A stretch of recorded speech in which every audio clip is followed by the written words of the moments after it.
Meeting to order. This is the Wolfeboro Planning Board, June 20th, 2017 meeting. My name is Kathy Barnard. I'm the chairman of the Planning Board. Let me introduce the other members, starting down at my extreme right at the end of the table, Brad Harriman, who is the representative from the Board of Selectmen, Paul O'Brien, sitting next to Paul Von Dugan, who's the vice chairman. To my left, Peter Goodwin and Mike Hodder, Matt Sullivan, the director of planning and development, and Leanne Keithley, our recording secretary. The first item on the agenda is a scheduled appointment, public hearing. This is for Lone Wolf Brewing Company. It's at 36 Mill Street, tax map 217-27, case 2017-16. This is a site plan review for a brew pub, and the way that this is going to go is that the applicant will make a presentation at the first and explain the application, explain how it meets the zoning requirements. Once the applicant is finished with the presentation, if planning board members have any questions, they can ask the questions during the presentation. Then Matt Sullivan, our Director of Planning and Development, will make any additional comments that he feels are necessary. At that point in time, if the planning board members feel that the application is complete, we'll make a motion to accept the application as complete. And if that motion passes, I'll then open the public hearing so any members of the public can ask questions or make comments at that time.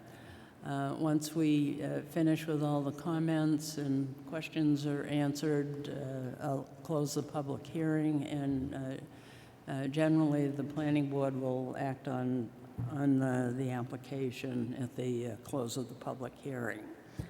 So, I guess it's up to you folks, and if you'll tell us who you are and make your presentation. Good evening. Ooh, that's loud. Good evening. My name is Kurt DeVilder. I represent Lone Wolf Brewing. Graham Combs is the president. He's to my right. Also present is Bill Ianezzi. He is the owner of the property at 36 Mill Street.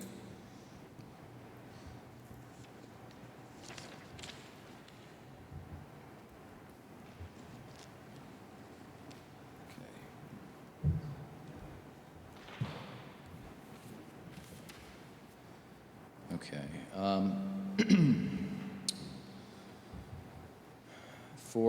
For a few years now, Lone Wolf has operated a nano brewery at 29 Mill Street, and Graham is planning to move his operation to this new location at 36 Mill Street, the first floor. This is going to be a brew pub serving beer and food. It's going to allow his business to grow, provide another quality restaurant in the downtown area, attract folks to the downtown, revitalize what was once a somewhat shabby structure by occupancy of an established business, and help draw folks to that area of the C1 commercial district that I think is fair to say is not as heavily utilized as the Main Street area. This is a positive move for Graham and the town. The proposal is for 57 seats indoors, 30 outdoor patron seats. All applicable rules and laws pertaining to the service of alcohol and food, both indoors and outdoors, will be complied with. And per the accompanying materials submitted along with the application, the location has adequate handicapped parking and delivery access. Deliveries will be by ostensibly by small and large trucks, which were demonstrated on the submitted application materials. Their delivery companies, in both my current experience as an attorney and my former life I was working for my father, I've seen an evolution that delivery companies are using smaller trucks these days and making more frequent deliveries to restaurants, that is good because it is kind of a tight area. However, as demonstrated on the application materials, a trailer truck access is available to the property on Libby Street as shown. Patron parking is going to be in and about the area. The location was formerly a retail location, and there was already parking for the public that was without issue. Further, the location is zoned C1. This use does not include an addition or expansion of the existing square footage or the structure.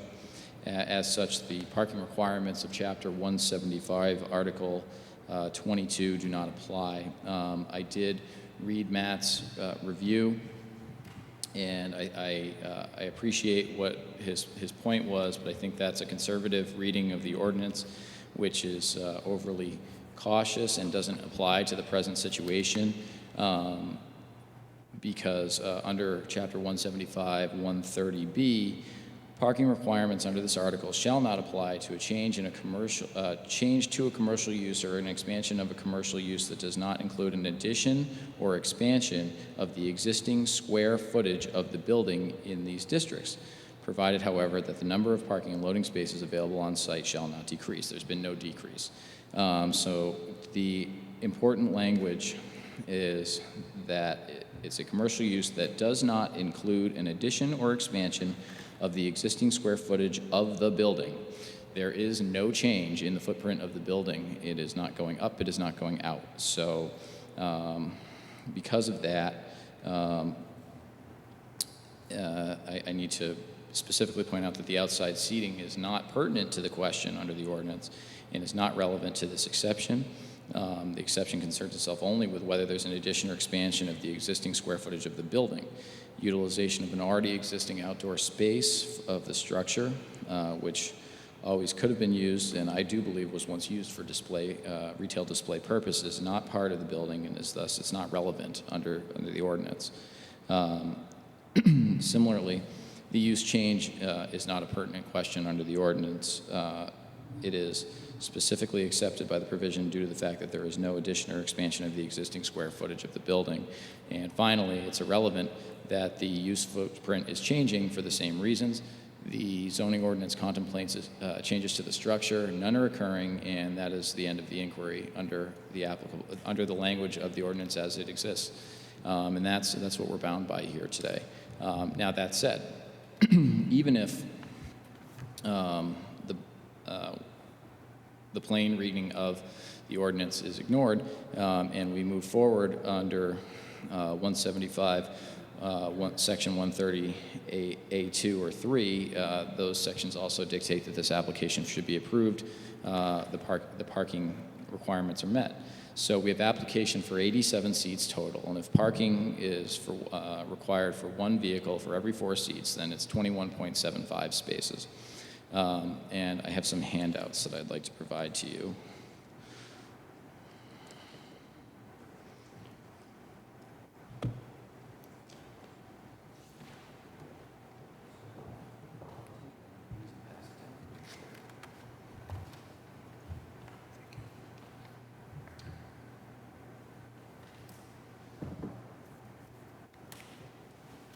I'll quickly comment, just while Kurt's passing those out. I agree with his analysis of the ordinance, that it doesn't address expansions outside of the building.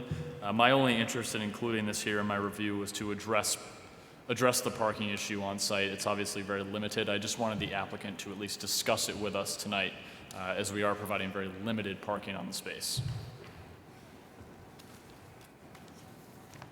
I think it's a salient point. Anyone who's familiar with the area, I think, would and was thinking about this issue would consider the issue. I just think that we're bound by what the ordinance requires, and the ordinance is met by what I just described. Now, what I've provided to the board are some Google Maps, and those are walking maps, and from what Google calls 32 to 70 Mill Street. 70, the numbers increase as you move away from Main Street. So if we're talking about 36, 70 is a great distance farther. So even that being the case, we're using a conservative number. So the Wolfeboro Inn at 90 North Main Street, which is the other end of the route on one of the 2 handouts that I've given to you, is 499 feet away up Mill Street. So it may even be, 50, 70 feet farther than that, but being conservative, we'll say 499 feet. So there's parking for, if you go drive by, there's parking for, it seems nine vehicles there, okay, on Main Street. And then heading in the other direction on the other handout, the one that I believe, I don't have it in front of me because I didn't keep a copy, but I believe that it says 33 North Main Street. Melanson, for illustrative purposes, Melanson Realty is at 34 North Main Street. And 499 feet away again, walking from the 32 to 70 Mill Street, which is probably not as far. There's parking for 17 vehicles along North Main Street in the area. So that's 26 total vehicles that can be parked along the Main Street area, in the area illustrated within 500 feet, all of which is accessible by sidewalk and crosswalk as required by the ordinance. Further, in addition to those 26 spots, there are 2 on-site spots, one of which is ADA accessible parking. So what we have is an excess of 6 within 500 feet, conservative 500 feet. It may be more like 10 or 12. So we need 22. We're well beyond that. There's 28 plus within walking distance. So Chapter 175, Section 130A2 is met. And just as, because we're going to take the kitchen sink approach, Chapter 175, Section 130A3 allows, and we're not requesting this, but it does allow that fees be paid in lieu of having parking spaces downtown, which I never knew that until I did this, and I found that really interesting. But it's not necessary. The parking is not even an issue because of the first point that I made regarding parking, but even if it is, it's met by the spaces within a 500-foot sidewalk accessed walk. So another point that needs to be addressed is snow storage, because the building does have a footprint that takes up the bulk of the lot. Snow storage was illustrated on the application materials. There are 2 different areas, and I noted that in some of the review notes that there was a concern about what would be done with excess snow, and the answer is that, Graham would have to do whatever, or Bill, I don't know how they're going to work that out between themselves, but somebody is going to have to remove the snow if there's too much on site, because they need to access the building. So there's 2 parking spots there. Those need to be kept clear. The access to the building needs to be kept clear. You can only stack snow so high. And there's probably some melt concerns in the spring if you have too much snow on site. So the short of it is that they're going to have to do what a lot of other businesses in town do, which is truck it away if there's too much there. So that's not a big deal. There are no changes to utility connections proposed as part of this application. And I know Matt just wanted that clarified, and so there's that. That's right? Yeah. Lighting. So there's this outdoor space, and there is the dark sky component of the ordinance. I have another handout that I'd like to provide to the board. This is going to have a dual purpose.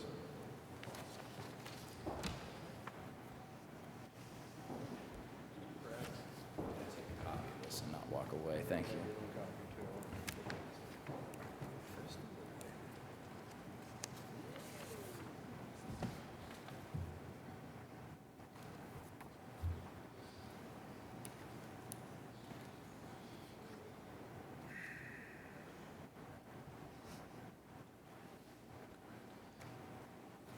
So this is going to be really nice. The outdoor space is going to be lit with string lights, and they have that's a downward-facing sconce on the light. It's going to be lit. It's not going to be blinding out there. It's going to provide a nice relaxed atmosphere. So it will be compliant with the dark sky component of the ordinance. That's illustrated on this handout that I gave you to give you an idea. I don't know whether the number of bulbs shown is going to be actually how many bulbs there are, but to give you the idea so that it's addressed. And I want to point out, too, that the patio, the outdoor area, is surrounded, the majority of the perimeter is surrounded by buildings. And that's going to deal with ambient light issues, and the other side, the Mill Street side, is faced by a street and some parking spaces, and the back side is, again, a little street. So, and there's a staircase there that kind of boxes it in as well. So I think that's more than adequate, and Graham's going to ensure that whatever is installed will be compliant with that portion of the ordinance. So just to touch on the whether it's appropriate, this is C1 zoning. The requirements of setback height, coverage percentage, permitted uses under 175-91, and other requirements under 175-92 are all met. I think that I don't need to beat that, to belabor that point. The other purpose of this handout is to illustrate the solid waste storage. There's on the right-hand side, there's a staircase with an enclosed area underneath. Currently, there are propane tanks there, and I think they actually got installed today. And there is space for some bins that's going to be emptied regularly, and that for a number of reasons. One, Graham runs a first-class operation, as does Bill. They don't want refuse accumulating on the premises. Two, it's a restaurant, so you don't want to have any odor or appearance of waste there. Three, there are other occupants of the building, and four, there are some close neighbors, so that won't be an issue. It's a hidden area out of the elements, so that's where it's going to be stored. As for removal, it's going to be removed as frequently as necessary to ensure that those four concerns that I just listed are met. I think Graham's going to see, as things progress, how frequently that is and whether or not he needs to hire somebody to do that. But at the end of the day, either he's going to do it or he's going to have someone do it. So that's not going to be an issue. It's not going to be a nuisance. And the hood is, when I went through the technical review notes, on Matt's notes, the hood's supposed to come hopefully this Friday, and Graham needs to get that in. He wants to get that in before the final building inspection, which is next week. The sprinklers, he thinks are going in this week, according to Bill. The parking concern, I think we just covered that. He'll be compliant. He has to be compliant with the noise ordinance. The grease trap cleaning is actually a requirement of the lease, which Graham has signed. Signage is a town and public works issue on this handout that I gave you. Graham, just for illustrative purposes, included the proposed sign locations are kind of in the lower middle corner of the building there. What might be said to be like southeast rather.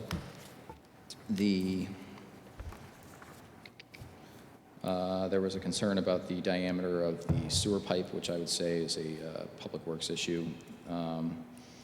The Deputy Chief Zadi's notes, he raised state licensure concerns, and Graham is going to handle that with the state, but he's looked into it. He does not foresee any problems, so that is proceeding apace. I'm happy to take any other questions about Matt or Tom's notes. And finally, Public Works Director David Ford's notes, I don't see any issues in there that need addressing, but again, I'm happy to take any questions that you might have for me. So that's the conclusion of my presentation, and as I said, if there are any questions, I'm happy to field them for you. Did you give a copy of this to the folks in the audience so they could see what you were talking about? I can. Are there some extra copies? Because generally we have a site plan up on a board so people can see what we're talking about. You can take my copies.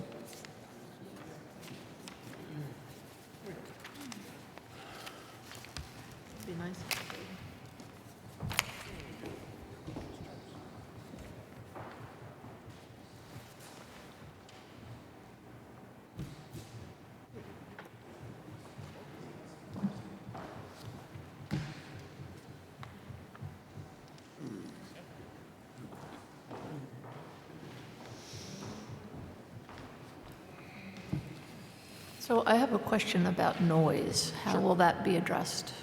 What The particular noise, let's say at night when 30 people are out here with these tables. And I know on the street behind there are residences. Well, the noise of voices talking, you mean? Well, there are hours under the ordinance under which people are allowed to be outdoors and making reasonable amounts of noise, and those are going to be complied with. Okay, well, we're trying to address this new use, which is an outdoor patio, an outdoor eating and drinking area that's quite close to a residential neighborhood. So so we need to address that issue. Sure, I understand the Mr. question. Chairman? It's a hard question to answer. I mean, I think it speaks for itself. Well, It's you in you the- have dwelling units on the property. There several of them. I'm not exactly sure how many. Plus some residential units, and so certainly that must have been taken into account when you were planning for this operation. Sure. Well, those people are entitled to, among other things, in their leasehold, they're entitled to quiet enjoyment of their property. So I think that the landlord has a vested interest in ensuring that that's not interrupted, and Graham has a vested interest in ensuring that that's not interrupted so that he doesn't get evicted from his space. It is adjacent to a neighborhood. It is located in the C1 district, and that there are, in many of these cases, areas where the residential and the commercial areas border one another, and that's something that we have to address. But it is also a fact of life. I should point out that the residential, these have been residential units for years, and they all have outdoor space. And there have been people living in and utilizing these outdoor spaces in the same spot for many years, probably decades. And that's Yeah. Okay, go ahead, Mike. What are the hours of operation intended to be? till 10, right? Close at 10, open 11 a.m., I think. 11 a.m. to 10 p.m. 11 a.m. to 10 p.m.? Yes. You anticipate music? This is a brew pub. You're presumably going to be like other brew pubs? You'll have music playing? We will continue to have music, however, typically acoustic or, not amplified music. We do occasional jazz in our current space, and so that's something that we'd like to continue, but, we don't have rock concerts or anything like that. So, It's going to be unamplified music? Mainly unamplified. I mean, Mainly there are, unamplified. with the jazz, they plug in an electric guitar, but it's not like it's And the music will be going until 11 o'clock at night? 10 o'clock. 10 o'clock. Until 10 o'clock at night when you shut down? Yep. Will the music be piped outside into the patio too, or will it be confined inside the building? It would be confined inside the building. There'll be no music playing on the patio. There would be no amplification on the patio. I mean, I can't guarantee that the sound wouldn't go outside the building, but Will there be open doors between the outside patio and the interior space? There may be music played. Excuse me. There may be music played on the patio, but everything that happens outside is going to have to be compliant with the Wolfeboro zoning ordinance, noise Understood. requirements. I would assume nothing trying to else. understand what the plan is. I'm assuming nothing else, that you will be in compliance with all laws and regulations that you have to be, but I'm also trying to establish what this use is going to look like if it's approved, and what your neighbors and your abutters will be dealing with if this use is approved. And so far, we have an operation starting in the morning, running till 10 o'clock at night, with music which may or may not be amplified, which may or may not be audible on the patio outside by the people sitting outside enjoying the brew pub's operations as well. I think that's a fair summary. Okay? Thank you, Madam Chairman. Okay, I have some more for later. okay, so are you folks set for now, and you want to hear from Matt? Well, I'm going to be very quick because I think Mr. DeVilder addressed most of my comments. I think he's adequately addressed the parking questions I had in my review. I do want to note, I did have an error in my review. Do the parking, according to the TRC, there are 2 dwelling units upstairs, and then the dwelling units on the, Perhaps the landlord could address. there, and according to the Technical Review Committee notes that I took, there are 2 dwelling units over the restaurant, and then I think there's a couple other dwelling units. And they're not permitted to park in these spaces proposed. Bill? Bill Iannazzi, I'm the landlord. This property consists of 2 buildings. So 29 Libby is a duplex. We have 4 parking spaces dedicated just for 29 Libby. And then there were 2 existing apartments above 36 Mill. We're going to have 2 new renovated apartments. They will also have 4 parking spaces on the Libby side dedicated just for those 2 apartments. So we have 8 residential parking spaces on the Libby side. Those were always there.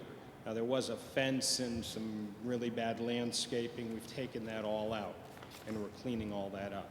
So the residential tenants do not have use of the parking spaces that are dedicated to Lone Wolf. They have their own parking spaces.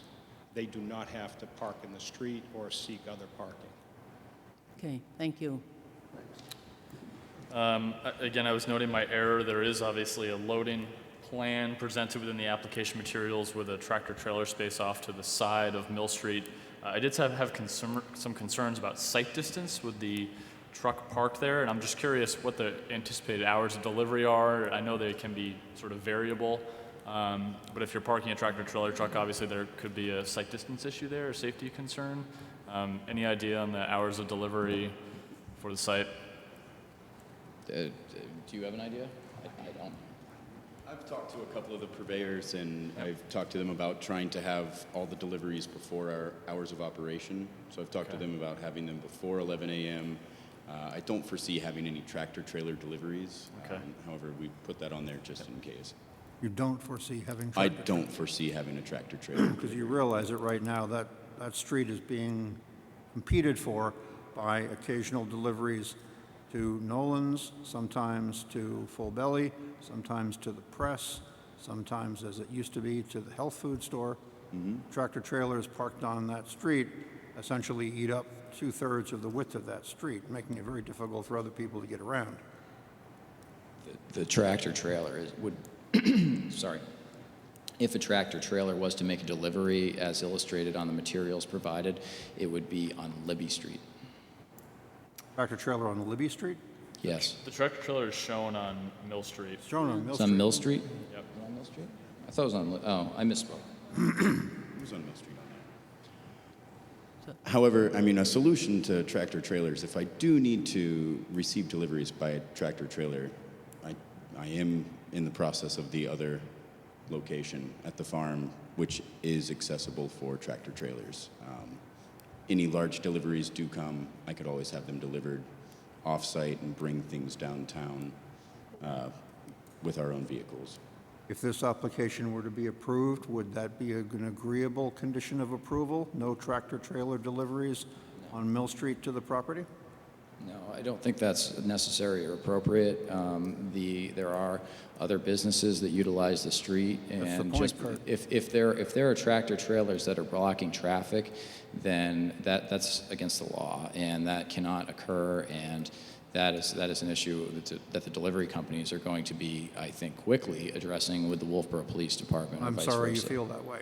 Well, I think that okay. you okay. asked the question. We can and move on. I think that it would be an unnecessary provision. If that is the only way that this is going to be approved, Your then client appears to be in agreement with the condition. Why aren't you? I'm answering the question, if you may permit me. The question was, if that is a condition is that acceptable? My answer is, it would be, if that is the only way this gets approved, then it is acceptable. However, it is not necessary for the reasons that I was articulating, being that other people utilize it. If it would result in a blockage of traffic, it would be, among other things, illegal, and it would not occur. I think that would be a stretch. Could, I understand the concern. I just don't think that it's necessary. could you address a couple of other concerns that I have? If I can refer to the map that you provided us that would illustrate both the waste storage and lighting. Yes. Regarding the lighting area, there's what appears to me to be some kind of a fence with plantings in it, and then something that looks like a gateway or a doorway in there. Is that a correct understanding of the drawing? Yeah. So those are a divider for the patio, a planter box, if you will, with a gate for emergency exits from the patio. That way they don't have to come back inside the building to exit. That will disappear so that because right now that would impede snow storage, so that So if you look at barrier would disappear? the diagram for this that has snow storage on it, you'll see that those planter boxes are actually placed underneath the overhang that's here on the right-hand side of the outdoors. You've moved them away. So they are movable then? They are. They are movable. All right. Actually, at TRC, you said that you would remove the snow from the site if it became a problem. That was one of the things. Right, and I included that in my review as well. I just wanted them to confirm that excess snow would be taken off site, which it was Sorry, raised. Mike. I would just like to make comment, and I'm sure this is important to anyone living on Libby Street. At the Libby, where the two buildings, the back of the two buildings on Libby Street, there is no access from Libby Street into that outdoor patio. That there will be a fence there, so the only access, and there's no exit onto Libby Street. So if that's a concern to the board or any of the neighbors, I want to be very clear that the stairs that are shown on that diagram, those stairs going up are just for the tenants above, and there's a fence between the edge of the stairs and the Libby Street building. So that's, and there's an elevation change. There's about a 4 or 5 foot elevation change, and then there'll be another 6 or 7 foot fence on top of that, so no one could depart the picnic area and go to Libby Street and be a nuisance. So I think that's important to know. Thank you. Will this operation be continuing through the winter? Yes, indoors. Okay. How frequently do you anticipate removing the kitchen waste from the storage bins that are underneath that staircase? On a daily basis. Okay. Just to continue on, I'm comfortable with the applicant's comments on snow storage utilities and lighting as well. I did want to note under zoning, as I did on the 4th page of the review, the site is not compliant with number 5 relative to the front wall of the building containing a front door. However, that was permitted by the planning department when this ordinance existed, and as a result, I don't feel it needs to be addressed as part of this application. That door on the side was already permitted. And then the final thing I really want to note is that obviously security and design review, I don't feel they apply to this application as there's no site work occurring, there's no major construction going on, so I don't think those are applicable. And that's really all I have on this particular application. Okay, Thanks, Mayor. all right. Other questions? Yeah, are you proposing screening for the dumpster so that the people walking down the street or in the neighboring properties don't see it? That would be an acceptable condition of approval. There's Some none kind of there. lattice There's none or there something. presently, but sure, lattice, something like that, sure. Okay. Any other questions, folks? Okay, did you want to add anything else? Nope, just here if you have anything else that you want to know from I me. just have an operating, are you brewing on site? So with the main I didn't mean to operation kick the moving dog here, I just off-site, wanna know. we do have to retain a brewing operation for the Liquor Commission in order to have multiple locations within the state they technically all have to be a brewery. So our original small pilot system will still be on site there, but we'll use it rarely. This is the if one ever. barrel It's the system one then? barrel system, I got it, okay. and it'll be more so for Thank you. show. Okay, thank you. Okay, all right, thank you. Thank you. It seems that this application is complete. Would somebody be willing to make a motion to accept the application as complete? So moved. Seconded. Thank you. Motion's been made and seconded. All in favor, please say aye. Aye. Opposed? Okay, I can, now that the application has been accepted as complete, we can open the public hearing. So if there's any member of the public that wants to comment on the application, come on up and give us your name and your comments or questions.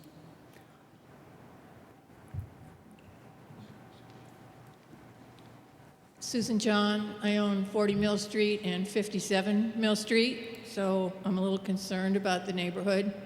There's been a lot of activity going on in that building already. Would have been nice if you had come over and said hello. My concerns primarily are with safety, noise, and odors. In my application, when I rebuilt my building that was destroyed by fire, I was not allowed to have any outside storage of rubbish of any type, and I have kept to that. The fire escape from my building is literally 2 feet away from the access to the other upstairs building. That access has been enlarged since the building was taken over recently. I've had no notice of anything except the notice of this hearing, and I'm primarily concerned about parking also. There may be those parking spaces in the neighborhood, but I can tell you I fight for parking for my few employees and for my clients, most of whom are elderly and have a difficult time crossing the street, which is like Le Mans Corner, as we all know. The traffic just comes zipping through there. I purchased 57 Mill Street so that I would have access to parking regardless of what goes on. So I'm concerned about the proximity of the restaurant to my building. It's a very, very small alleyway in between the two buildings. Thank you. Okay, which, are you talking about the steps that come out onto the Yes. front of? And Yes, those- where the those were- proposed refuse storage is. Thank you. And just to clarify that, obviously commercial uses, the bottom floor here, the commercial use has a 0-foot setback in the C1 CBD. So solid waste disposal is technically allowed under the zoning ordinance within no proximity, 0 proximity to the boundary line. But What no about, encroachment, obviously. what about the expansion of the stairs to the residential unit? Yeah, that's an excellent question. In my opinion, the setback, and I think I've had a discussion with the owner, I'm not sure when that staircase was built. My interpretation would be, though, that the upstairs is actually subject to a different setback than the downstairs. It would be subject to the 5-foot multifamily setback. It appears to encroach based on this plan, but I'm not sure if that's a pre-existing non-conforming encroachment or not. That may be something to address after the fact. So I'll answer the question the best I can. When we took out the first building permit, we have 2 building permits. We thought, in speaking with the previous building inspector, that it would be okay to continue that deck in the alleyway to make access to both units. When the new building inspector came, and we actually have a permit for that. However, then we were advised, and I spoke to you, Matt, where we were advised that we should not continue that deck any further, and we were advised to put the main entrance to the 2 apartments on the other side of the building, which we have done. The stairs itself and partial deck was there when we purchased the building. We did start the small extension, and then we stopped after we were advised to stop.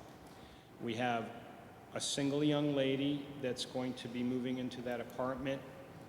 She will have her main access on the Libby Street set of stairs, and that would just be a secondary means of egress. So it's not something that's going to have a lot of traffic, but it was 80% of what's there was existing, but we did add a small piece to it, and then we stopped after medium fast. Different, can I ask a, Okay, thank you. Yeah, yes.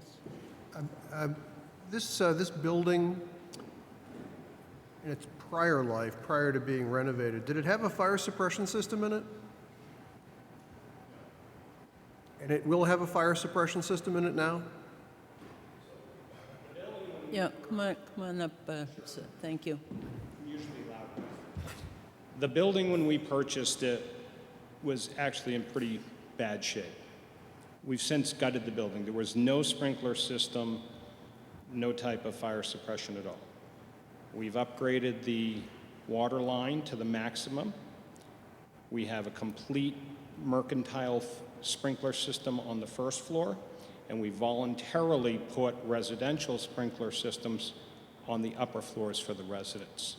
And that was all with discussion and design with Deputy Tom Zadi.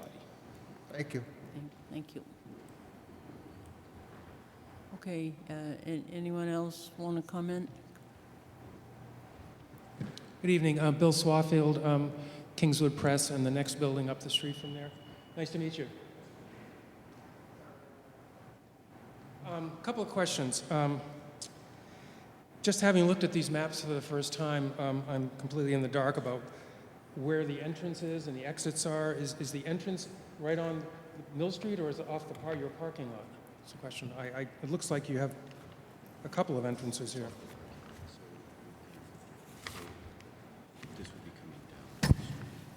So there's the entrance there. So what about that door out front?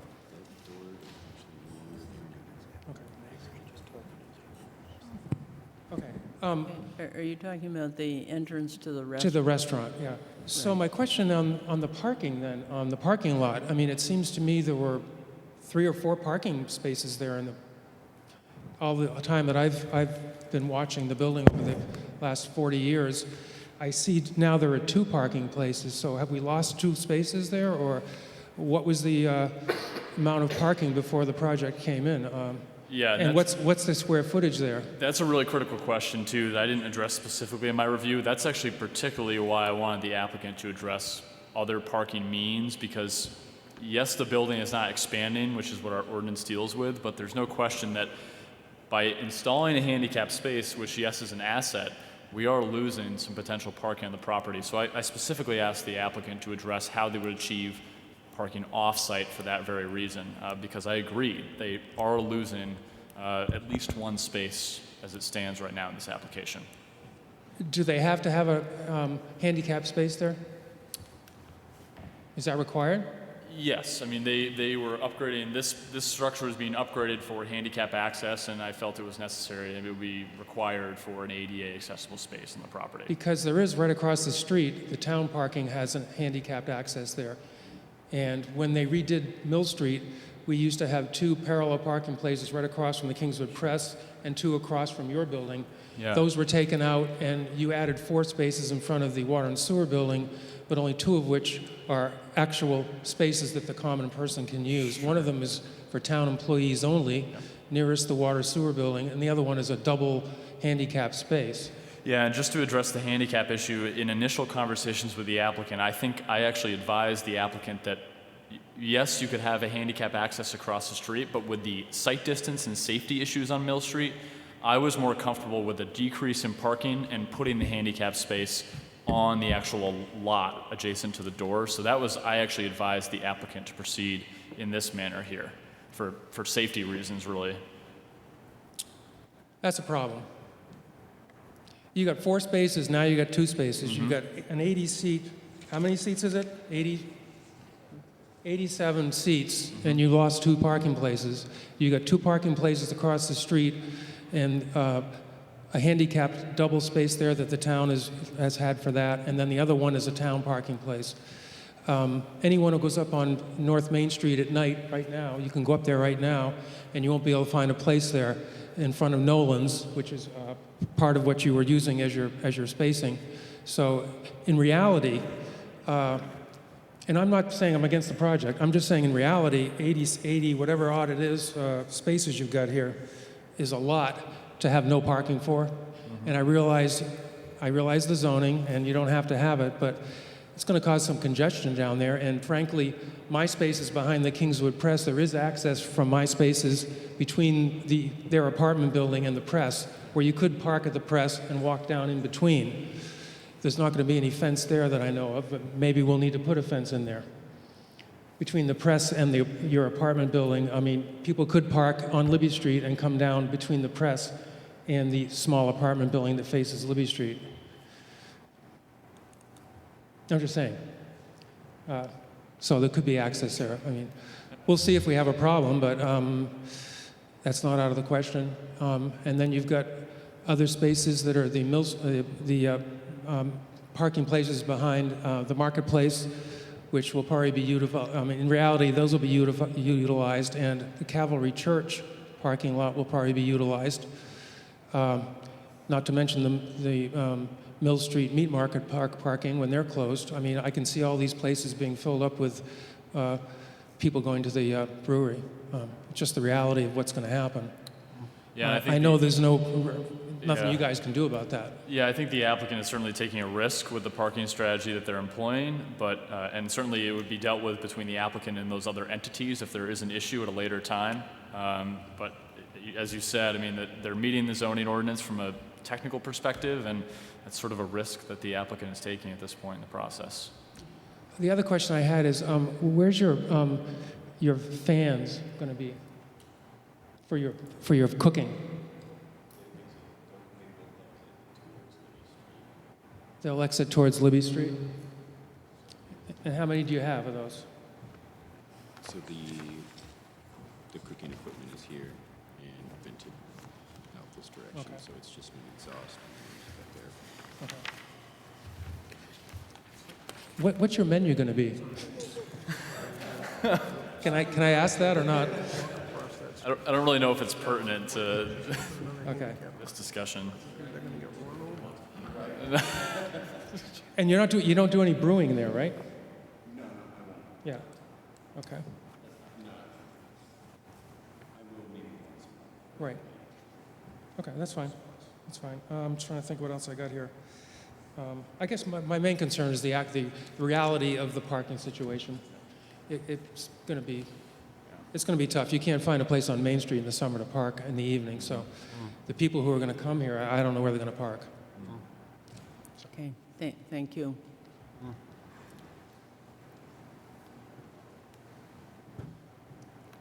Hi, I'm Fred Fernald, 24 Libby Street. I guess my question is a continuance of the parking question. I wonder if you're not being a little optimistic in getting 4 parking places for the new apartments or for the non-current apartments in the new building. Is that space adequate for 4? It is. The place in front on Mill Street? Yes, between the building that's currently under construction and, Yeah. and Mill Street, Libby Street itself. Oh, okay, yeah. Has it been measured and approved? If it's residential parking, it wouldn't be approved by this board. It wouldn't really even fall under the authority of this site plan application. It hasn't been measured. And I guess my question to the property owner would be, is that existing? Has that been parking? Yes. I walk by there regularly.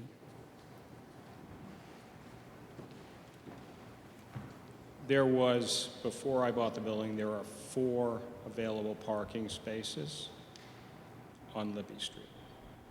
And then the other piece was landscaped. We removed the landscaping, so now there is an increase in parking spaces on Libby Street for the residences, and I believe I stated that previous. Thank you. Other comments, folks? Good evening. Derek Brown from 30 Libby Street. I grew up as a kid in that house, and I can vouch for cutting through the Kingswood Press as the shortcut to the Back Bay. And parking is a big thing. I know it's already been addressed. I've watched the landscape area the new owner has spoken of evolve into parking, sorta, now becoming formal. I did hear Mr. DeVilder, is that correct? Mention there is an approved tractor-trailer unloading spot on Libby Street. Is that true?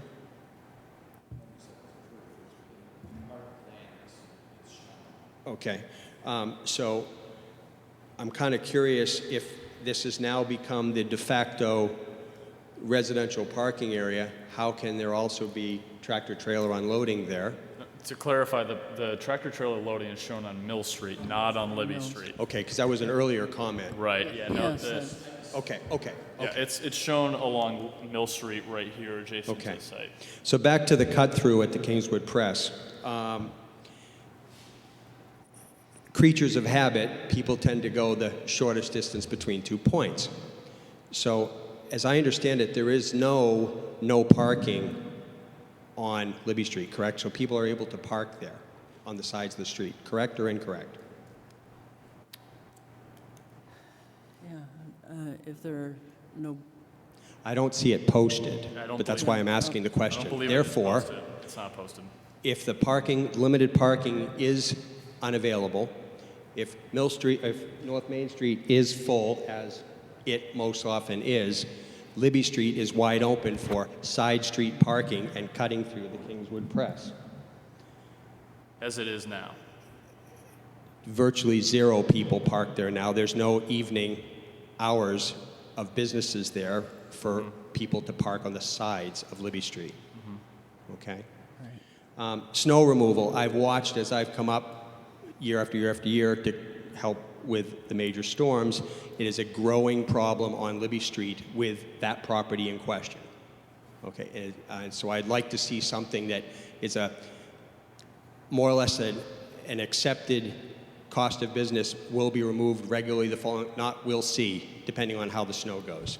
Because it is a problem for the residents, not only of the other side of Libby Street, but of the existing duplex. We watch them get snowed in and plowed in by their own plow services. That needs to change.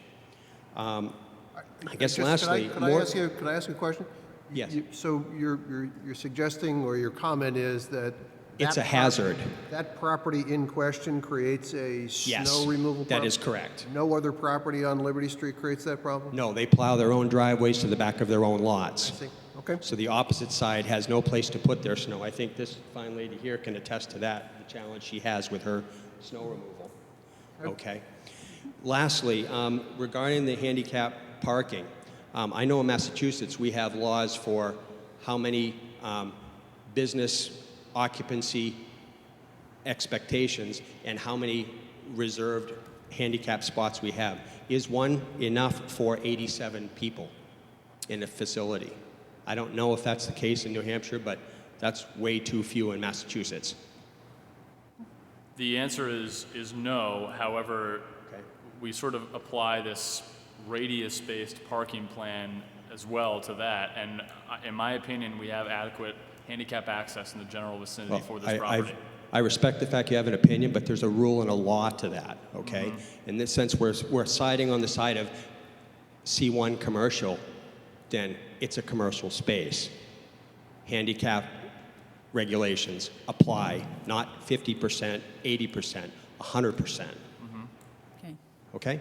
Thank you very much for the time. okay, thank you.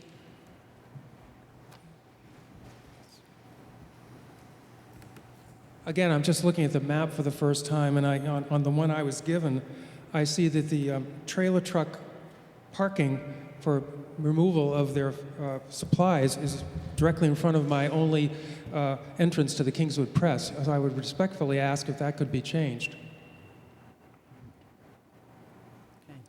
Can it be put in front of your property? Certainly a suggestion we need to And the other question I have for the town planner is, what are the parking restrictions and what's the parking situation for the town on parking on Libby Street? Because there are cars who park in front of people's houses sometimes, and it makes it a one-lane street. So I can foresee the fact that people would park on Libby Street and walk around the bottom of the street beyond Susan's building and back into the brewery. I might think of doing that myself, actually, if I was coming into there and there weren't any other places. So what is the situation on that? That doesn't say no parking on Libby Street. Yeah, my understanding is that there are no parking restrictions on Libby Street, and therefore side parking would be allowed. I believe that's the policy. I'm not sure if, Brad, you have any comment on that, perhaps from the selectmen's perspective. I think just thinking about it after listening to the comments here, because Libby Street is very narrow, it's basically two-way traffic and that's it. Right. My interpretation would be that if a car is parked in a travel way, then it can be ticketed, towed, whatever there, whether it's posted or not, would be my opinion. I think, Chief Rondo would probably be the one to actually ask that of. But if they can get off the travel way, off the edge of the pavement, that's a different story there. But as narrow as that is, then you're talking about you're parking on private properties there too, because your properties go up fairly close to the edge of the road. So that'd be my interpretation, that if it's parked in the travel way, that it can be tagged or towed or be in violation anyway. They just redid that street, and there are curbs on that street now, so there's really no way to get your car up onto someone's grass. And it's a travel way, Yeah, I mean, sorry. Right. And the prospect, or and again, I'm not an expert here, this might be something for Dave Ford. The idea here is you don't want to park a vehicle within a distance of a curve. I mean, you will see the similar problem we're having coming down from Pickering Corner, as we're now putting telephone poles inside because we want more sighting distance of people coming around a curve. That may have driven the need for the location of the parked truck. Moving it a little closer to the curb would create a sighting problem potentially. But again, I'm not an expert, but I think that might be the determining factor. That's something to take a look at. I would like you to someone to take a look at that, only because that blocks off my entrance. And I have people coming across the street that park across in the town parking that walk in that front door. See it coming out of Lerner Street. You come out of Lerner Street, you look right, it's a problem. And we're going to make that road go a little deeper into the Dunkin' Donuts area so that you have more sighting. Very similar to this, just you have a stationary object as opposed to a moving object. But, Brad, no parking signs on Libby Street, that would be something the selectmen could consider? I think so. I think that could be a reasonable request to be made of, and I think the board would definitely entertain that. I can't speak for how it would come out, but I think it would be entertained But anyway. that is a selectman's legitimate issue. Just had another thought too, looking at, speaking about the, where the truck is marked here in front of Bill's store there. If we did change the plan a little bit and put it so that it's unloading as it's coming in on Mill Street, and put it on the other side of the road where they kind of unload now for Full Belly Deli and that area there and stuff. I think there's enough room just above that entranceway, right by the back of the truck there. They could be parked over there, then you just have to wheel the stuff across the street and that'd be fine, you probably get deliveries that way too, as they're Right. heading down the street, so. Down the street, yep. Yep. Keep them on that side, then you have a better sight distance. So they just got to go across the street, which, Right. that would be fine. It may be moot anyway, since the applicant said he'd be perfectly happy to have smaller trucks do his deliveries and not have tractor trailers blocking up Mill Street anyhow. Matt, could you speak to this, why this diagram was submitted? Because I can understand why Mr. Swafield is expressing some concerns about it parked in front of his building. Speak to why it was submitted. This was specifically requested as an answer to the loading requirements under the site plan review regulations and the zoning ordinance. That's why I requested this. I did have some concerns about how deliveries would be achieved on the site, and as a result, this was provided by the applicant. Okay, but it was meant to park there or to back in? I think it was intended to park there, a temporary load-in, and unloading. I mean, you see this quite frequently. In front of someone else's building. Yeah, no, I'm not supporting the parking in front of someone else's building, but Okay, that just seemed traveling in odd. the public way, I mean, I Odd to me. don't think it, Yes, I understand that. It's also neighborliness is also something it's also, should be considered. We see that every But day I- on Main Street. Yeah, I have a concern because our regulation specifically says for the CBD and the WF district, which is Wolfeboro Falls, that provided, however, that the number of parking and loading spaces available on site shall not decrease. And we've just heard testimony that there were 4 parking spaces that have now been decreased. And this is very specific in the wording that it says that cannot occur. yes, and I think maybe I didn't adequately address that. The reason I asked the applicant to address another solution under this section A here that you're looking at in my plan of review is because I felt that there was an issue not specifically related to the outdoor seating area, but I did feel there was an issue with an expansion of use and a decrease in parking spaces that needed to be addressed as part of this application. Okay, That's but, why I was concerned. okay, but how do we, as the planning board that needs to act on this, get past the fact that there is specific wording here that says the parking cannot decrease, which means it's right here under B. Right, but that section of the ordinance is intended to be a safety valve in effect, in my opinion. And as a result, if you are decreasing spaces, you have to provide parking under the section above in some manner. Okay, Do you follow my logic there? So if you are decreasing the spaces with an expansion or change of use, you then have to identify a solution via A, 1, 2, or 3. I think the applicant has addressed that adequately under the ordinance under section 2, which is the off-site parking spaces within 500 feet of the site. In the event that they were not decreasing spaces, I feel that they may not even have to provide any, based on Mr. DeValder's comments, I'm not sure if they would have to provide any potential solution for parking as a result of this change of use or expansion of use. Does that make sense? I'm struggling as to why this is not a change of use. It is a change of, it's a change of use, but in other instances where you're not decreasing parking and you're doing a change or expansion of use that does not increase the footprint, you do not have to provide additional parking.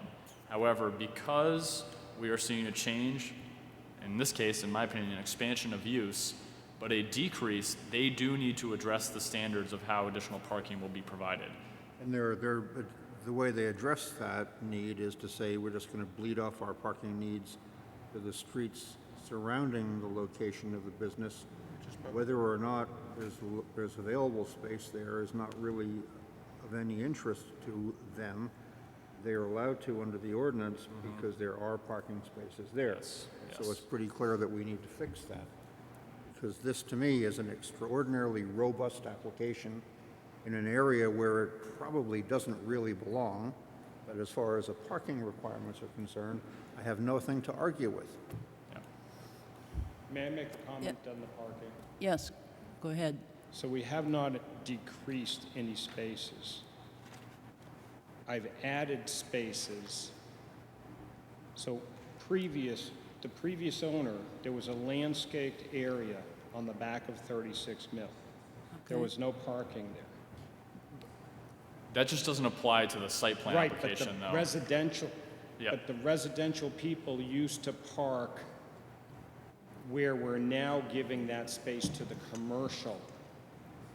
So I've technically added more spaces, not Okay. taken any away, and I think Okay. that's very important. The previous owner had residences parking on the 36 Mill space next to the press building.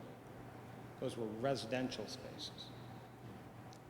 Now I've moved now I've increased double the number of residential spaces on Libby Street. Those are only for the residences.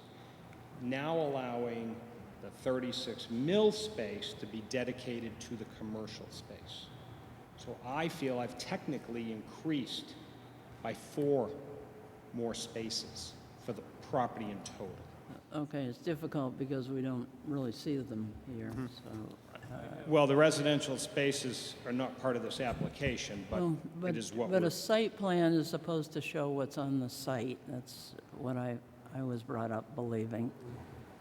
Matt, I have a hypothetical question in that if this property allowed perhaps 3 times the number of seats in the outdoor dining area, would they 3 still- times what's proposed 3 times this 30. In other words, if you could have 90 there, would there still be the same parking requirements? Well, that's sort of the interesting argument that's being made. I mean, the argument that's being made is the ordinance only covers an expansion of the building itself, the building footprint itself. I look at that a little differently. I look at the intent of the ordinance, but I'm not applying that. But I think that if you were to add 100 outdoor seating spaces, it would be reasonable to ask the applicant to address how those additional seats will be addressed in the parking, or how parking will be addressed for those additional outdoor seats. In effect, having outdoor seating is expanding the size of the building. That is sort of the crux of if- the argument. I mean, that's the interesting question. If you are a restaurant and you're looking for seats to seat people, and now you have outdoor seating, that is part of your building.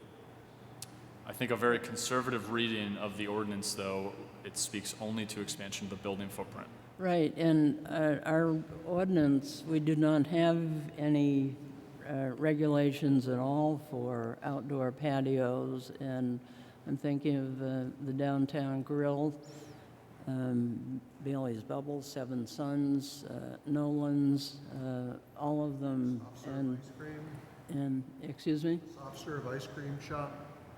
Right. They were not required to And address. none of those have, and so, I mean, I think what this doesn't have anything to do with this application, but I think we need to maybe address this, because outdoor seating areas, or some people want to be outdoors when they're here, so I think that's how we probably are going to have to address the issue. Yeah, go ahead. I think you're right. I think that it's not contemplated by the ordinance as it exists, and that's what we're here to deal with. Yes, So, right.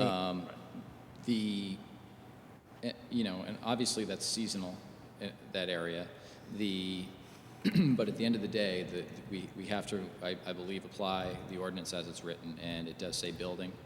And so by the, I think, only reasonable interpretation, that is not within the purview. However, again, even if it was the case, I addressed it with regard to those 500-foot walking distance maps, and I neglected to mention as well the town parking spaces, which are across the street directly. There are 4 more in that, like below the hill, below Full Belly Deli, so that's really 30. Right, okay, thank you. Yes. Fred Frenel again. This was alluded to previously. The curve, the Mill Street curve, can be treacherous, not only for people leaving Libby Street, but also for people crossing Mill Street from the town parking places there. That's what Susan said. Yeah, so just a consideration. Yep. Right.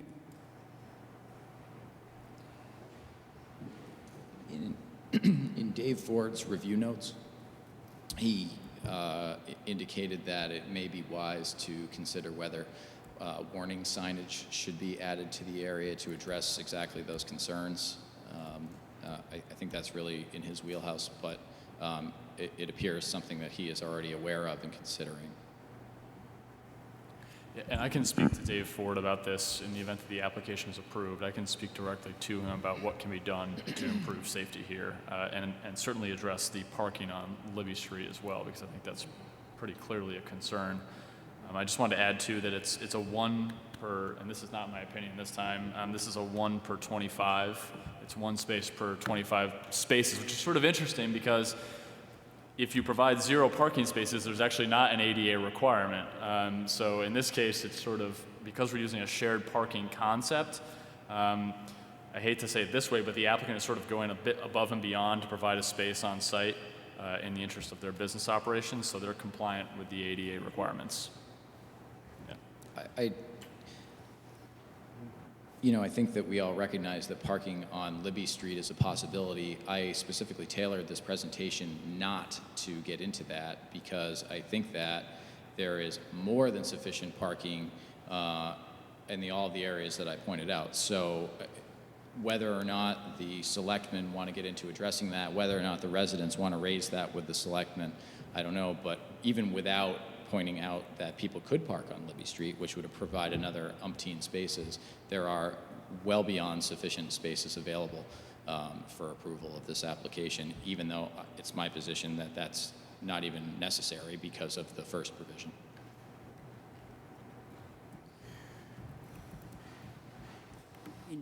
Did one of the neighbors brought up the odor issue, and I think you may have addressed that, but you were doing it sort of so we couldn't, or I couldn't hear it.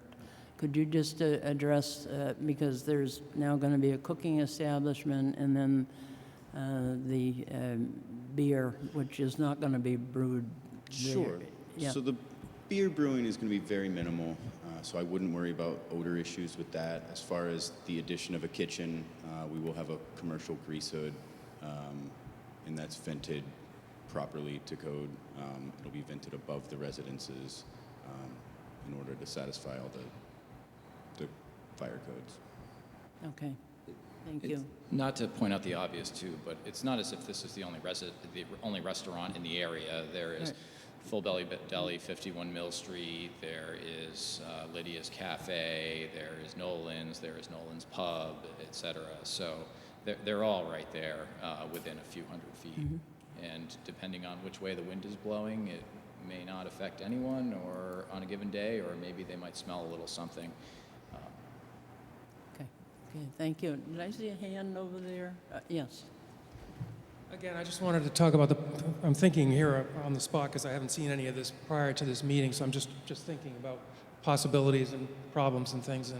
And certainly if people are going to park on Libby Street, which I bet they will, they're going to walk down between the press and your little apartment building right down through there, which is a bit treacherous because we have a run out of water coming down through there from Libby Street, and there's rocks, uneven rocks, and I'm a little concerned about someone falling down through that area. So that's one of my concerns again. And talking about the net gain or net loss of spaces here, we were told by the town planner that those residential spaces out on Libby Street haven't been measured, so we don't know if they're legal parking places or not. And on the Mill Street parking, you've lost a space right there. In this map I'm looking at, there's plenty of room for one more space here to the right of the handicapped parking. Now, if you had your entrance from the Mill Street, right on Mill Street, walking in where the old entrance was, rather than in the parking lot, then you could add your parking place back. But you're removing a parking place. It's obvious to have an entrance in the parking lot versus the Mill Street entrance. So to say you aren't losing any parking places is not correct. You've gone from 4 to basically 1 because unless you're handicapped, that won't be used. So in effect, you're going to have a large open area there where the handicap space is, and that other space between the handicap space and the restaurant where, tables could be moved out there eventually, and that's your entrance. So you've taken a parking place and used it as an entrance. That's the reality of what I see. So, and as far as the resident, this is a commercial building, and those are commercial spaces that go with that building.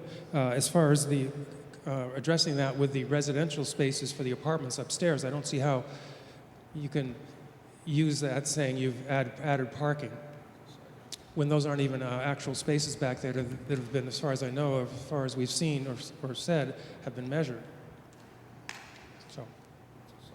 Thank you. Just to speak to that, I think Bill adequately addressed that he's in fact adding spaces because it was previously used for the residential section of the property. But with regard to the area between the buildings, it's a narrow area, maybe 5-6 feet. And if the board wants to add as a precondition to approval that a fence be installed there, that would be a reasonable addition. I'm not sure we can do that. It's really on Mr. Swafield's property. Isn't it, Mr. Swafield? Isn't that where you're talking about people walking through? Isn't that your Right, property? yeah. Yeah. You have to be very careful walking down there during the day to make sure you don't stumble on the ragged rocks that were put in there, yeah. Whose property but are that's they? your- Yeah, you can't, we can't make It's right on our condition. property lines there, yeah. Then why doesn't Mr. Swafield and Mr. Yanazzi get together and arrange to have a fence placed so that people can't walk down? Because he appears to be willing to do that. Yeah. Okay, that's, Okay. Keep it private. We can't, That do- would- we can't, we can't, Why don't you Right, guys yeah. sort that out? We have, we can't make it a condition. we can't make it a condition of approval that a fence be placed on private property. Right. It's not subject to this Right. proceeding. Right. okay. You guys just sort it out. Oh, okay. Good. Yeah, yes. Well, once you fence that, then the next shortcut is between our two buildings. And as you know, most of your utilities are there, as are mine. It's a very dangerous area for somebody who might be inebriated to pass through. My other question is about removing the garbage. That's a very tight, small area. How do you envision removing the garbage from where you're proposing to store it?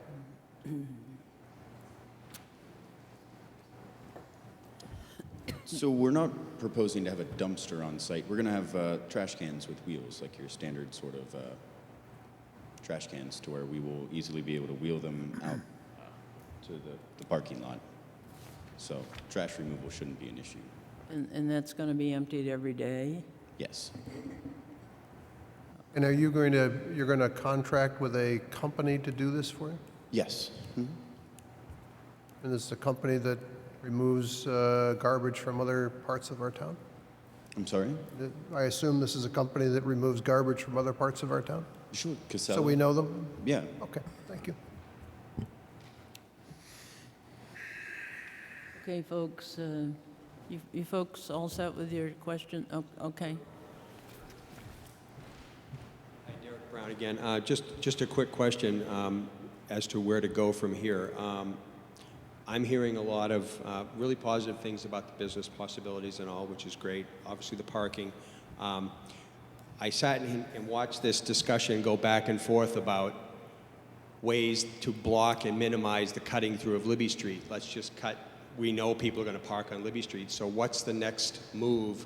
And Mr. Harriman, maybe it's do the Libby Street homeowners come to the selectmen asking for no parking? Is that how this works? Well, that's one way. But Okay. that I hadn't thought of another way. Okay. Because I agree with you. I think that just requesting to probably the town manager, either can put on the agenda or just a request to him Okay. to bring it to the board for a discussion and act on that, so. Okay. Thank you. Thank you.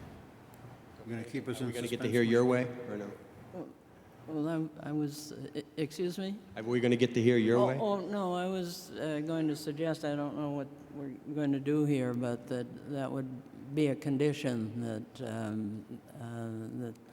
to ask the selectmen to consider putting up no parking signs, because I just don't see how that's going to work, and I agree. I think people are going to park there. so. That's probably my biggest reservation in growing up here is we do the, oh no, we should have, right? So let's just put it all on the table now, then everybody's happy. Okay. Right. Thank you.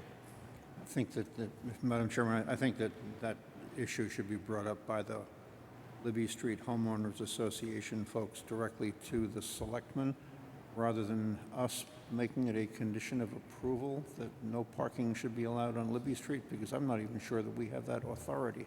Do we? Well, we have the don't have the authority authority, to but we ask can them to recommend. consider it. It certainly would have a lot more oomph if the Libby Street folks supported I it. guess I need a clarification. When you said condition, Madam Chairman, did you mean a condition of approving this application? Yes. You know, I go rogue regularly. I am not completely comfortable adding it as a condition of this approval. I think the sense of the meeting, the sense of the board has been pretty strongly shown. I think that our selectman's representative knows pretty well what the Libby Street Homeowners Association would like to see and how this board feels about that. I don't think it's likely to go away without some kind of action having been taken. Okay, well, in the past, this issue has come up, and then the board has authorized me to write a letter to the selectmen. By all means. Yes. Okay. That I think would be perfectly fine. I'd have no objection to that at all. I would have no objection to that at all. I didn't hear your... Oh, I'm sorry, that when this type of issue has come up in the past, the board has been uncomfortable adding something that's out of our jurisdiction as a condition, but has authorized me to write a letter to the Board of Selectmen or Public Works, or Asking them to consider, work with the... yes, and copy the Libby Street folks. I'm comfortable with that, yeah. Okay, anything else, folks? I would like to see as a condition of approval, no tractor-trailer parking for deliveries on Mill Street. I base that on the fact that the applicant has said himself that he doesn't think he really needs to use a tractor-trailer for deliveries. The fact that currently on the plan it's shown parked in front of a different person's business than the business that's before this table tonight, and the fact that the applicant said that he can make the deliveries that he needs to from the tractor-trailer that he is parked out at the farm and brought in by his Class 6, whatever it is, size 23-foot truck. How would you have that as a condition and not just take that wand and say, let's just do the same thing for anybody who operates a place on Main Street, anybody who operates a place, any other place in this business? Well, for a very simple reason, that the specific characteristics of this particular location. I'm sure you've tried to drive down Mill Street when Full Belly and Nolan's have been making deliveries through tractor trailers parked in the travelway on Mill Street illegally, as the lawyer has pointed out to us, and completely against the law, but nonetheless done out of necessity, and how people have been backed up into Main Street, both north and southbound, and how people have been trying to get around those tractor trailers. Allowing an additional tractor trailer delivery site on top of the ones that are already being used illegally simply complicates a difficult situation. And our applicant, if I may finish, our applicant has said he doesn't need a tractor trailer delivery location. My response to that is, we're a tourist town. That's what we want to be. We're a tourist town. We have purveyors on Main Street at 8, 9, 10 o'clock in the morning. We have them all over the town. If we're going to do it here, we have to do it for everybody. And I think that we need to be very careful. I think there's a safety issue. We need to ask, our highway department to make sure we're not creating safety issues by virtue of where some of these tractor trailers truck. There is a timing issue as to when they should and shouldn't come into town. New York City does that, Boston does that. There could be a timing issue as to when they can and cannot show up in town. But I think to simply put as a condition of approval, we're going to single out somebody and limit their ability that other people have as abilities, I think is probably disbalanced. That's just my opinion. Brad, didn't the town at one time have some sort of a policy, or I don't know if it was an ordinance, that delivery trucks needed to be in town before a certain time, or is that just some one of those things that Kind of was out there. And we never was kind of out there? Yeah, I honestly don't recall. You don't it Ever recall, being okay. your policy. I think I do remember discussion about it at one time, but But probably nothing. because we all know, like, Paul said here, all up and down Main Street, a lot of these other side streets, Right. we do have tractor trailers and smaller delivery trucks stopping, and they're all the same width too. I mean, even like like a Nissan bread truck, the same width as a tractor trailer, just not as long. So to get around them, you're still, cutting out into another lane of traffic, so. Oh, okay, so you don't recall anything? Let me, I do want to address this. So under 16410 of the town's ordinance, there's something that says parking temporarily for the purpose of and while actually engaged in loading or unloading merchandise or passengers is prohibited on the easterly side of North and South Main Streets, beginning at Union Street in the south and extending to Mill Street to the north, but that's on Main Street only. Yeah. That's the only thing I see in the ordinance specifically dealing with temporary loading and unloading. And is there a time? There is no time indicated here. Okay, all right, well, that addresses that, so. This side. Okay, any other? And actually, sorry, there's one more section here I didn't mention. It also says, parking temporarily for the purpose of and while actively engaged in loading or unloading is permitted on the westerly side of North and South Main Streets, beginning at the area across from Union Street on the south and extending to Endicott Street to the north, and is also permitted on the easterly side of Mill Street from North Main Street to Bay Street. So easterly side. So it can't be where it's shown. It has to be across the way. Yeah, and I'm sorry I wasn't aware of this. This is kind of buried in another section of the town ordinances. So it's permitted on the other side. So this is the correct side, this is the incorrect side. Yeah, so it would have to be on the opposite side. So I would withdraw that suggestion about a condition. Okay, Clearly, they are legally allowed to put a tractor trailer, but on the other side of the street as shown on the plan. Certainly something Graham can make his vendors aware of what the town requirements are, but it is incumbent upon these delivery companies to be aware of and comply with the rules. And I understand that we're trying to eliminate or address problems before they crop up or as we perceive them here today.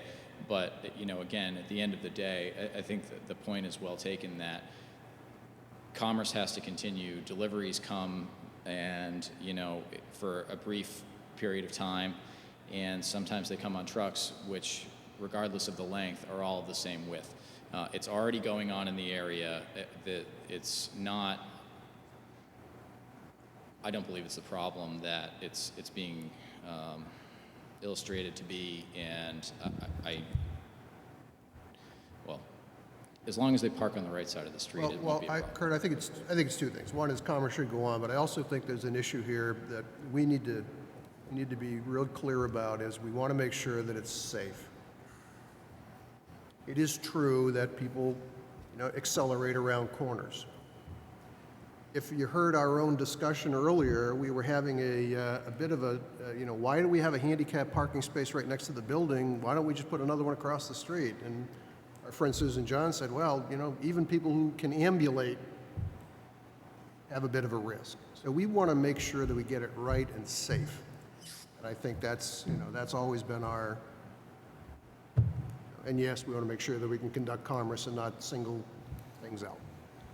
I think that you might also be at risk of creating a precedent. This seems to be a mood issue at this point, but if, for example, somebody wanted to put a restaurant in where Dive Winnipesaukee is, we have a change of use, and suddenly they're getting deliveries, and then so perhaps a condition of their approval would be that there would be no trailer truck deliveries there, and then it has this snowball effect, and I think that you would be potentially placing this board at the top of a slippery slope. My only concern, just to be absolutely clear, that you understand and the board understands and the members of the public understand also, is that when the applicant himself voluntarily agrees that he doesn't really need to have a tractor-trailer delivery location on Mill Street, and I know, and we all know, that tractor-trailer deliveries on Mill Street cause traffic problems and safety problems and have always been an inconvenience for as long as they have been done, then it would seem to me to be fine, take up the applicant's Mike, you're suggestion. asking the Do it. applicant to speak for the purveyor.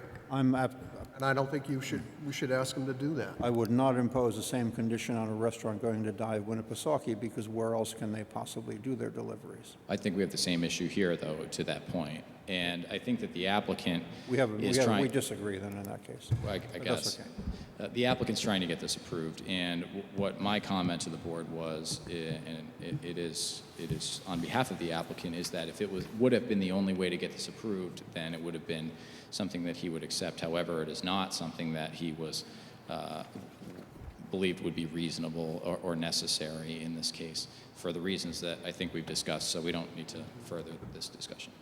Just one quick note on that too. I'm only uncomfortable because we would then be conditioning something on another conditional approval of the planning board based on another site within the community. And I know that the applicant had mentioned that he might be able to take tractor trailer truck deliveries at his other site, but that too is a conditional approval of the planning board, and I wouldn't want us to condition something on that.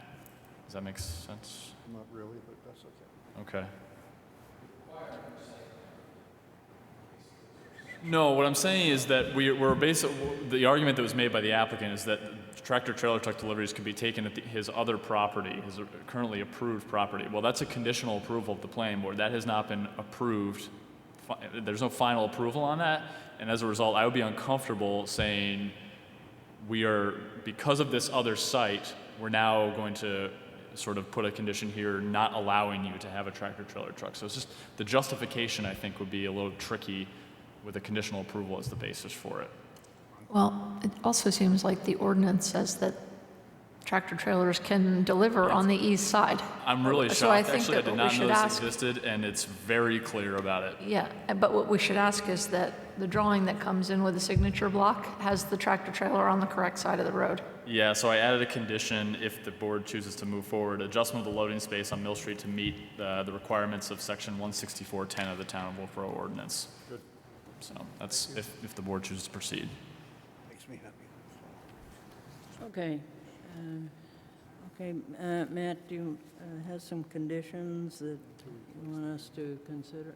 Sure. The first potential condition is a standard one. It would be the following plans as amended to the date of this approval are incorporated into the approval. Those 6 plans actually, as opposed to what the 5 I indicated here, would be Plan 1, the delivery plan. Okay, Plan 1, I think, should be amended to move that down in front of the subject property. Yes, and I'll include that as a subsequent condition, the editing of the loading space on all plans. Well, we're approving the delivery plan, and this is called the delivery plan. Right, but what I was suggesting is having a condition that would say amending all plans to reflect the proper location of the loading space. Are you comfortable with that, or would you prefer Okay, to? but, no, that's fine. I just think it should be down in front of their property and not... Yes, yep. Plan 1, the delivery plan. Plan 2, a boundary plan. Plan 3, a snow storage plan. Plan 4, the outdoor seating plan. Plan 5, the interior and exterior plan, layout plan. And then Plan 6, the lighting and solid waste plan that was distributed this evening. Condition 2, the applicant shall be responsible for the payment of all recording fees. Condition 3, the application if submitted does not satisfy all requirements for a building permit or any other applicable permit, such as a sign permit. Planning board signature blocks to be added to all plan sheets, as those are not on there right now, and we need to be able to sign the plans. 5, an LLS stamp to be added to plan number 2, which is the boundary plan. 6, revision dates and plan titles to be added to plan numbers 3, 4, 5, and I believe plan 6 now as well, just having a plan title on there. Revision dates to be added to 1, 3, 4, and 5, so we actually have a date on those plans, just so we know when they're time-stamped. Condition 8, all components of the application package and any requirements imposed by their agencies are part of this approval, unless otherwise clarified in some manner, superseded in full or in part. The most recent documentation in this notice herein shall be generally determining. Condition 9, screening to be added to the plan and on site for solid waste disposal areas.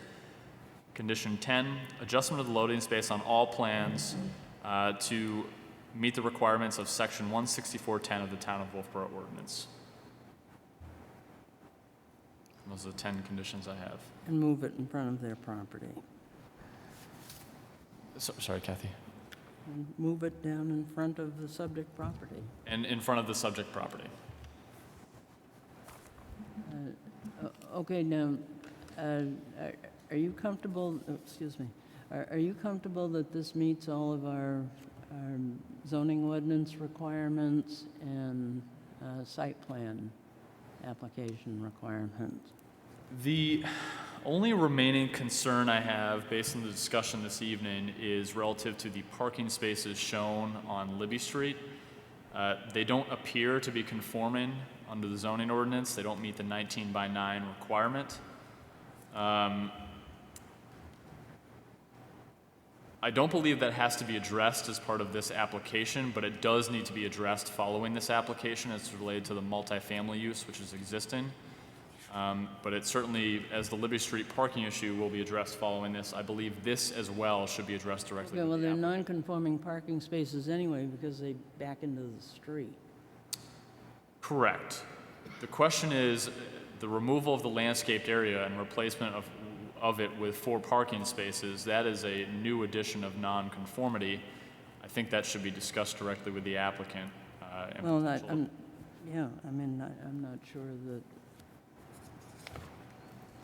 that And would conform. I'm in agreement, and that's a concern of mine. The applicant or the board could certainly choose to continue this, so that could be addressed, that potential zoning issue. But I feel relatively comfortable addressing that after the fact with the applicant. Can't we just say that the landscaping needs to comply? Landscaping or the parking?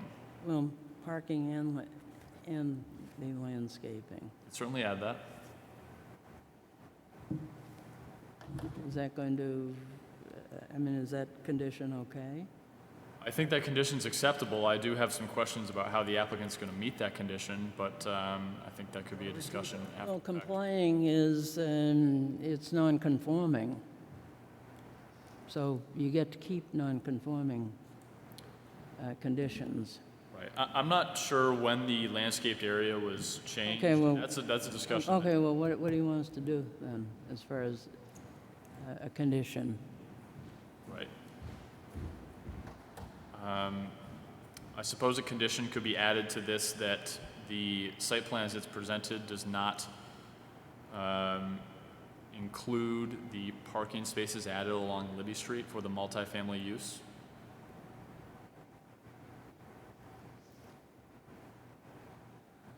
Yeah, okay, As a comment?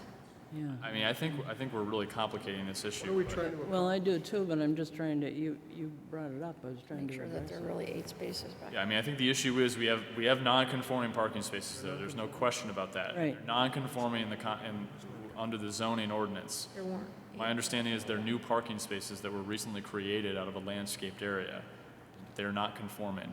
The planning board, Okay, I believe members of the public do want to speak to this though, Kathy, and the public hearing I think is still open. yes, I know, but I'm trying to get through the conditions right now. And so, okay, so that's one issue. What about the snow storage?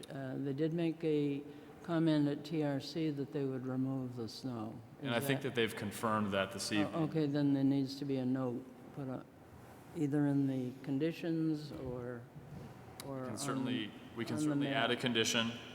It would be Now- all excess snow storage will be removed from the site. Or all excess snow will be removed from the site. Okay, what about noise, folks?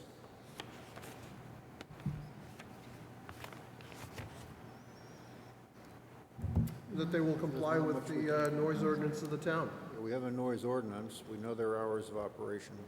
I would not suggest adding that as a condition though, because that's an existing ordinance. They would be required to follow that anyway. I just think it's a slippery Okay, well, it slope. came up, I'm trying to address the Sure. issues that were brought up. It's going to be inconvenient and annoying, but there's nothing we can do.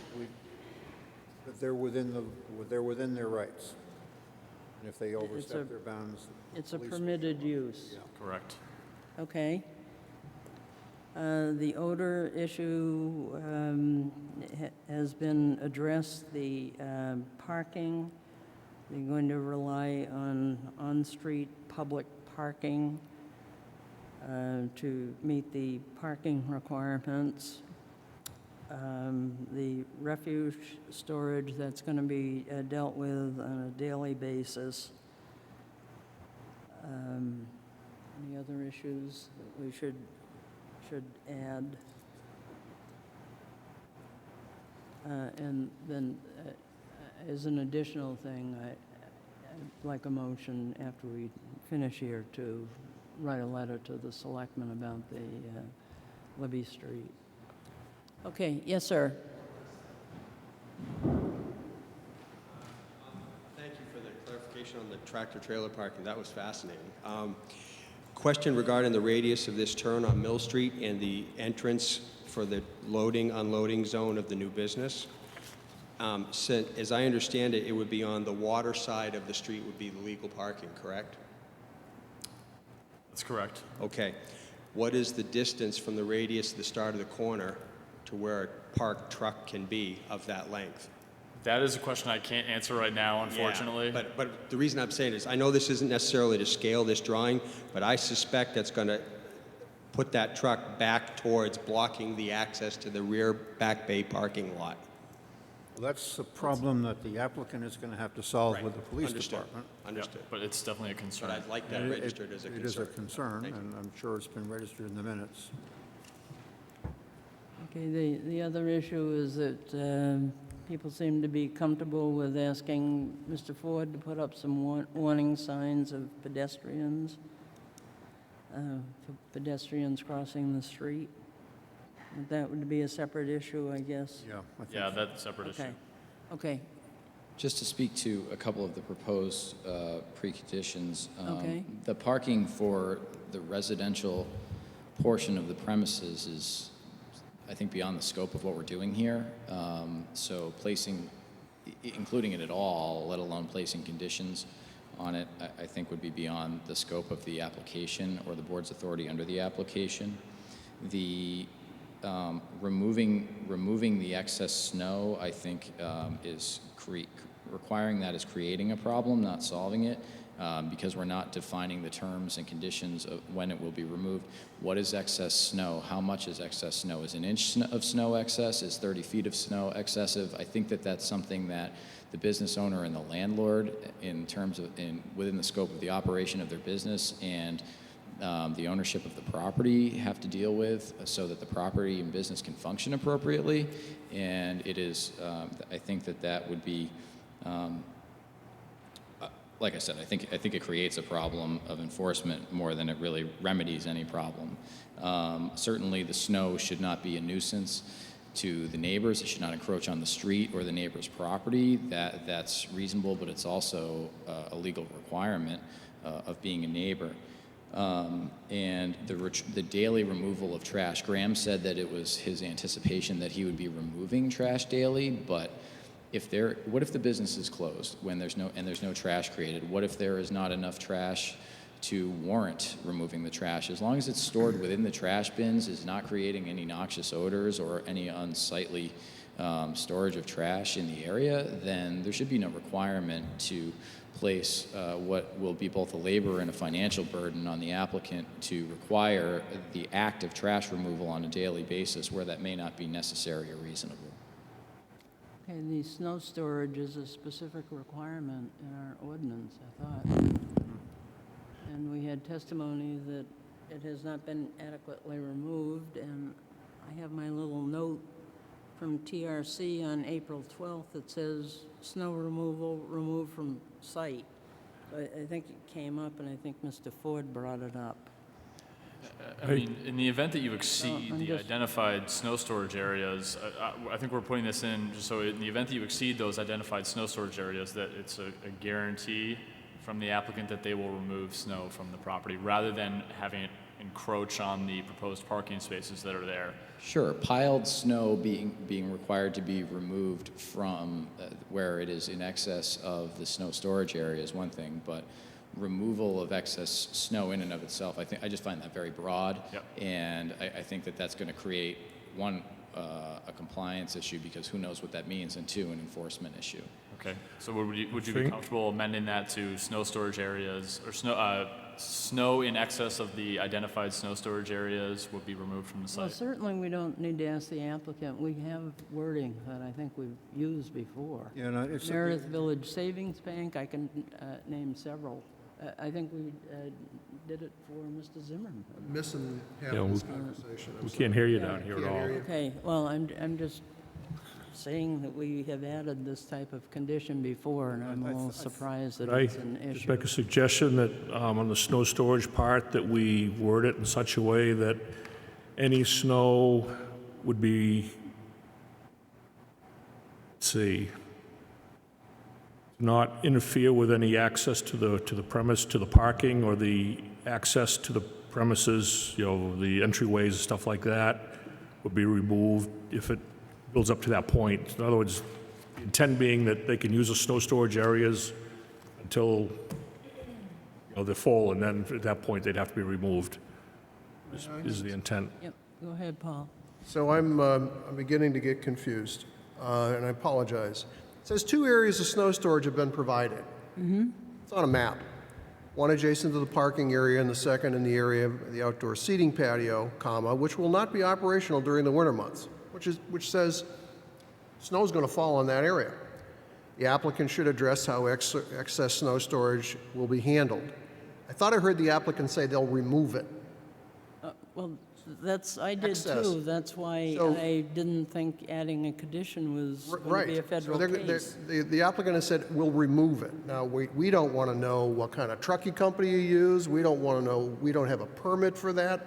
You're going to remove it.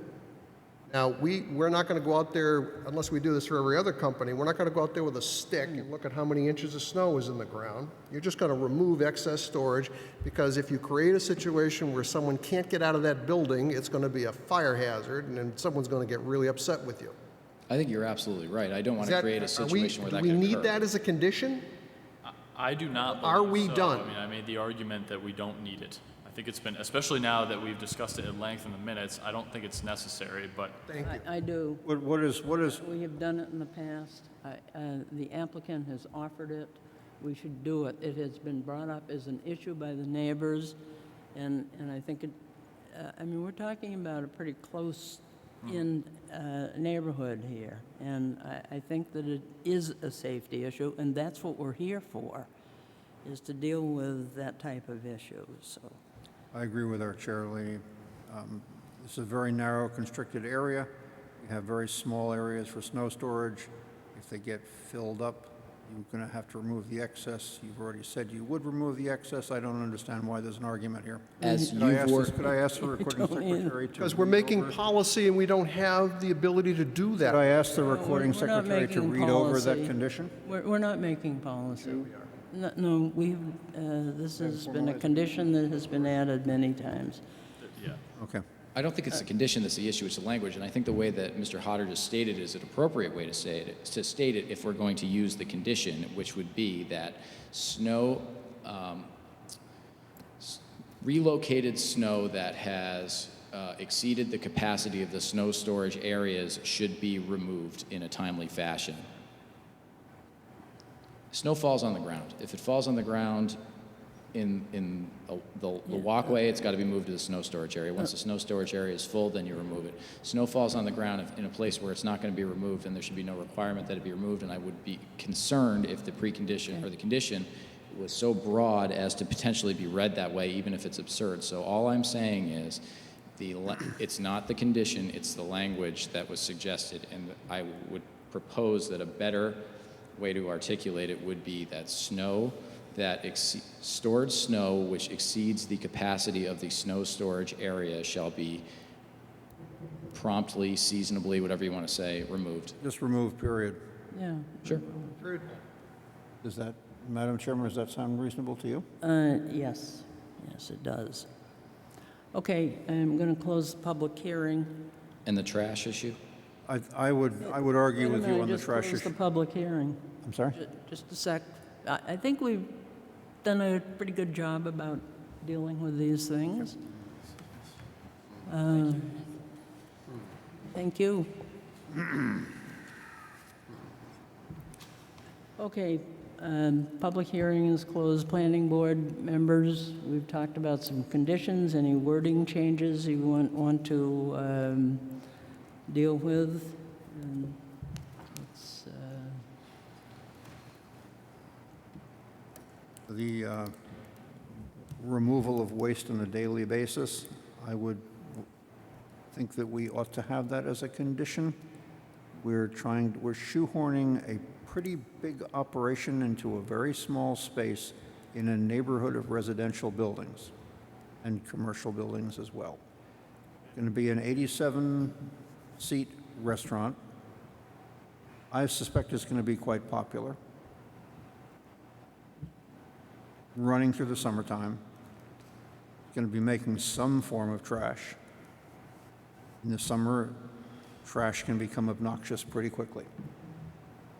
In the winter, reduced operation, but nonetheless you're going to have trash in a bin pretty close to a building which runs a working business with people coming in constantly and near an exterior access.